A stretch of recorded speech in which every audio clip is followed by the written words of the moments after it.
In the most recent land hearings, I noticed that the economic freedom fighters were being criticized by the leader of the Black First Land First organization, right?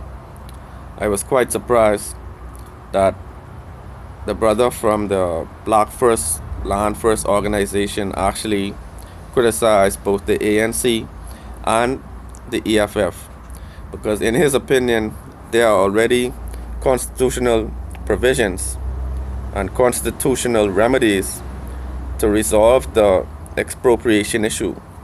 In fact, he says that it is completely legal and it's already provided for in the Constitution, whereas the government can exercise the right to seize any properties that were actually stolen and actually taken by ill-gotten gain during the apartheid era.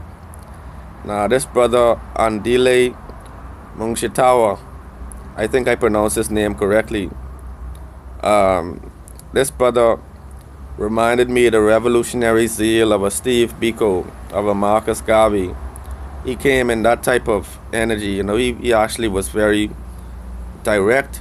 He was very open and honest about the situation, and he echoed the sentiments of many of us in the diaspora and on the continent, because in reality, all land that is held by Boers in South Africa is stolen land.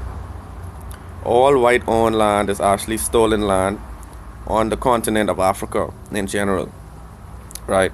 And if it wasn't stolen, it was swindled.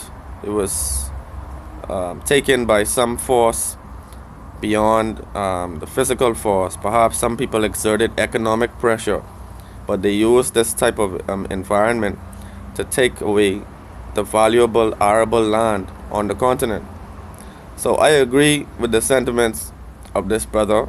He criticized the whole political process, saying that it's a farce, saying that it's totally unnecessary, especially if the ANC and the EFF already possess a 2/3 majority and are able to actually make a decision in spite of the DA, in spite of any other fringe political party.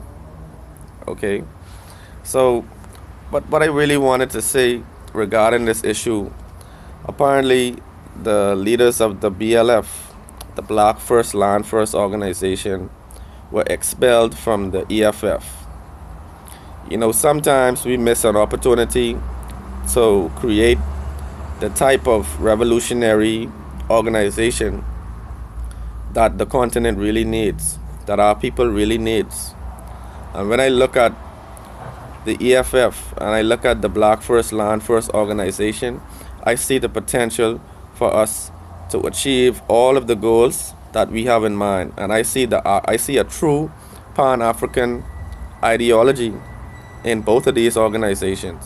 So it was disheartening, it was saddening to hear that these brothers were actually expelled from the EFF, because